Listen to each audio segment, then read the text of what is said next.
నమస్తే, welcome to Leo.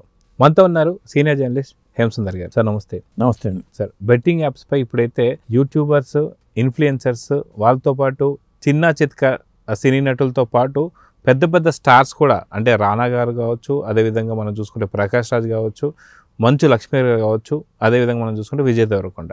So వీళ్ళందరికీ కూడా 29 మందికి నోటీసులు వెళ్ళాయని చెప్పేసి వీళ్ళపైన విచారణ అయితే జరుగుతుంది.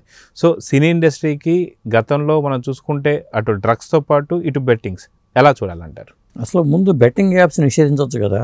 వీళ్ళు ప్రమోట్ చేస్తున్నారని వీళ్ళ మీద కేసులు పెట్టే బదులు అసలు యాప్స్ నిషేధించాలి కదా. ఇప్పుడు ఎట్లా ఉండదంటే సిగరెట్ తాగడం ఆరోగ్యానికి హానికరం అని చెప్పి వేస్తారు, థియేటర్లలో వేస్తారో లేదా ఇంకోటి వేస్తూ ఉంటారు. వాటిని నిషేధించరు. గుట్కా తింటే మీకు క్యాన్సర్ వచ్చేదని చెప్తారు, గుట్కా ప్యాకెట్లు నిషేధించరు. ఇది ద్వంద్వ ప్రమాణాలని చెప్తాం దీన్ని. వీళ్ళు ప్రమోట్ చేస్తున్నారు, ఉన్నాయి కాబట్టి ప్రమోట్ చేస్తున్నారు వీళ్ళు. అసలు లేకపోతే ప్రమోట్ చేయరుగా. ఇప్పుడు వీళ్ళ మీద కేసులు నమోదు చేసే బదులు వాళ్ళ మీద ఎందుకు చేయరు, అమ్మే వాళ్ళ మీద? అదొక అంశం. ఇప్పుడు ఏమవుతుంది, ఇప్పుడు విజయ్ దేవరకొండ ఈ కేసుల్లో ఉన్నారో వీళ్ళు ప్రమోట్ చేశారు, వాళ్ళ మీద అనగానే రకరకాల వీడియోలు వచ్చేస్తుంది. కింగ్డమ్ సినిమా వాయిదా పడిపోతుంది, కింగ్డమ్కి చాలా కష్టాలు వచ్చేసినాయి అని చెప్పి వీడియోలు వచ్చేస్తున్నాయి. ఒక అంటే ఎఫెక్ట్ ఎట్లా చూపిస్తుంది చూడండి. వీళ్ళు ఏదో కేసు, ఏదో గుట్కాల ప్రమోషన్ ఏదో ఎప్పుడో చేసింది, ఇప్పుడు వెంటాడుతున్నట్టుగా అయిపోయింది పరిస్థితి. అప్పుడేమో చేయలేకపోయారు వాళ్ళు. చేసినప్పుడు అప్పుడు ఎవరు మాట్లాడట్లా. అయిపోయిన తర్వాత రాణా దీంట్లో ఉన్నాడు, లేదా విజయ్ దేవరకొండ దీంట్లో ఉన్నారు, మంచు లక్ష్మి దీంట్లో ఉంది, లేదా ఇన్ఫ్లుయెన్సర్స్ ఉన్నారు, ఇది అంటున్నారు. ఇది వరకు డ్రగ్స్ విషయంలో కూడా అలాగే జరిగింది. హడావుడిగా వాళ్ళంతా పరువు నట్టేట కలిసిపోయింది. పెద్ద పెద్ద డైరెక్టర్లు, తోపులు తురుములు అనుకున్న హీరోలు కూడా వచ్చి క్యూ కట్టి మరి అకున్ సబ్రవాల్ దీంట్లోకి వచ్చి నిలబడిపోయారు. ఆ తర్వాత అది ఏమైందో తెలియదు. ఇప్పుడు అడుసు తొక్కనేలా కాలు కడగనేలా అన్నట్టుగా అప్పుడేమో అది చేస్తారు, తర్వాత మళ్ళీ ఏమి చేయరు. వీళ్ళు కూడా తప్పులు చేస్తారు. అంటే ఏదైనా ఇక్కడి నుంచే ఉన్న తప్పులు ఉన్నాయి, అటు పక్క తప్పులు ఉన్నాయి. అయితే ఓవరాల్గా మనం చూసుకుంటే ఏదైతే మనం ఇప్పటిదాకా మనం అనుకుంటున్నట్టుగా ఇక్కడ బెట్టింగ్ యాప్స్కి సంబంధించి సినీ స్టార్లు, అంటే పెద్ద ఎత్తున రానా గారు కావచ్చు, అదేవిధంగా విజయ్ దేవరకొండ కావచ్చు, మంచు లక్ష్మి, సో వాస్తవానికి వీళ్ళకు వచ్చేటువంటి ఒక పారితోషికాలే చాలా పెద్ద ఎత్తున ఉన్నప్పుడు ఎందుకు ఈ బెట్టింగ్ యాప్ల మీద వీళ్ళు చేశారు అనేది మాత్రం ఒక రకంగా మాట్లాడుతున్నారు. దీని గురించి మీరేం చెప్తారు? ఇప్పుడు డబ్బు ఎవరికి చేదు అంటారండి. డబ్బు ఎవరికి చేదు కాదు. వస్తున్నప్పుడు తీసుకోవడానికి ఏముందండి, ఇచ్చేవాళ్ళు ఉన్నారు, యాక్ట్ చేయమంటున్నారు. డబ్బు మాకు వద్దండి, డబ్బు మాకు ఇంత ఇస్తున్నామన్నా వద్దండి అని అనలేదు కదా. ఇప్పుడు పలానా హీరో కూల్ డ్రింక్కి ప్రమోట్ చేయాల్సిన అవసరం ఉందా, లేకపోతే పలానా పెద్ద హీరో ఈ పాల ప్యాకెట్ ప్రచారం చేయాల్సిన అవసరం ఉందా, ఇలాంటి చెప్తూ ఉంటారు. ఇప్పుడు డబ్బులు కోట్ల రూపాయలు ఆఫర్ చేస్తున్నప్పుడు వద్దని చెప్పలేం కదా. కాకపోతే ఈ బెట్టింగ్ యాప్స్ వాడినటువంటి ఒక యువత కావచ్చు, ఆత్మహత్యలు చేసుకోవడం కానీ ఇలాంటివన్నీ కూడా చాలా జరుగుతున్నాయి. సో వీటిని ఆపాలనే ప్రయత్నాలు ఇది చేస్తున్నారని చెప్పేసి అంటున్నారు, కేసులు నమోదు చేయడం కావచ్చు. దీని గురించి మీరేం చెప్తారు? ఒకప్పుడు భాగ్యలక్ష్మి లాటరీ టికెట్లని ఉండేవి, తెలుగునాట సింగిల్ నెంబర్ లాటరీ టికెట్లని ఇట్లా రకరకాలుగా వచ్చేది. అప్పట్లో పెద్ద సంచలనం ఇది. భాగ్యలక్ష్మి లాటరీ టికెట్లు బుక్స్ ఎన్టీ రామారావు గారు ముఖ్యమంత్రిగా ఉన్న టైంలోనూ, ఆ టైంలో అనుకుంటా నాకు తెలిసి. అప్పట్లో ఆ లాటరీ టికెట్ మీద సంపాదించుకున్న వాళ్ళు, అంటే నిర్వాహకులు బాగా సంపాదించారు కూడా. గవర్నమెంట్ దీని మీద ఈ కన్వేర్ చేసి లాటరీ టికెట్లు నిషేధించేసింది. డైలీ పేపర్లో కూడా ఒక లాటరీ టికెట్లకు సంబంధించిన యాడ్లే ఒక ఫుల్ పేజీలు ఉండేవి, ఫలితాలు ఇట్లా వచ్చాయి. అని నిషేధించింది. నిషేధిస్తే కనపడకుండా పోయింది. నేను అనేది ఏంటంటే ఇప్పుడు అలా చేయొచ్చు కదా. ఆ మధ్యన క్రికెట్ బెట్టింగ్ యాప్స్ ఉన్నాయి, Dream11, ఇంకా రకరకాల యాప్స్ ఉన్నాయి. సినిమా క్రికెటర్స్ కూడా వాళ్ళు ప్రమోట్ చేశారు.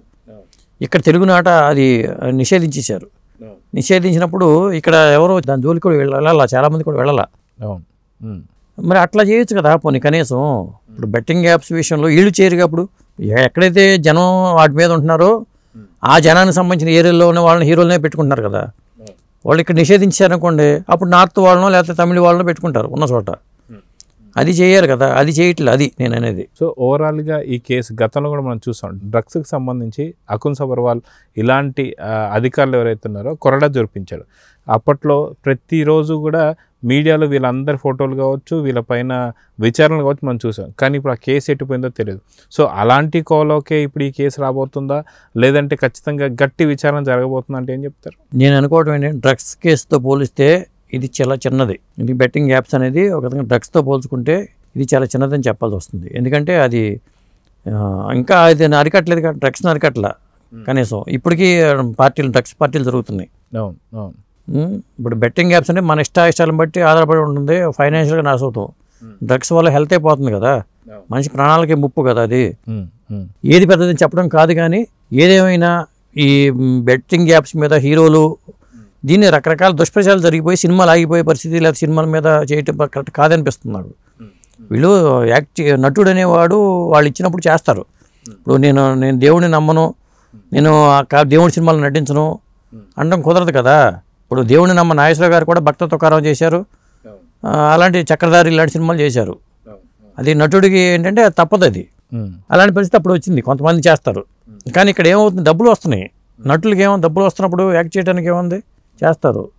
అమౌంట్ తక్కువ అమౌంట్కి ఏదో అనుకుంటే ఇప్పుడు వదిలేస్తారు. వాళ్ళు ఎక్కువ ఆఫర్ చేశారనుకోండి ఖచ్చితంగా వాళ్ళు ప్రమోట్ చేస్తారు. ఇప్పుడు ఇన్ఫ్లుయెన్సర్స్, యూట్యూబర్స్ ఎంత చేతికి అంత గాలి అంటాం కదా, వాళ్ళ స్థాయిలో అది ఎక్కువే. ఈ యొక్క కేసు నిలుస్తుందా లేదా అంటే ఏం చెప్తారు?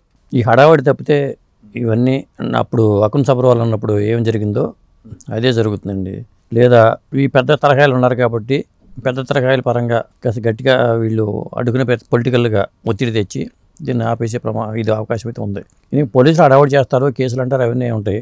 రాజకీయ పరమైన ఇన్ఫ్లుయెన్స్ తగిలిందనుకోండి ఆటోమేటిక్గా అందరికీ అది వచ్చేస్తుంది. సో చూద్దాం సార్, ఖచ్చితంగా మొత్తానికి కేసు ఏం కాబోతుంది. దాదాపు 29 మంది మీద కేసు అయితే పెట్టారు. సో కేసు ఏం జరగబోతుందో చూద్దాం మరి. నమస్తే. నమస్తే.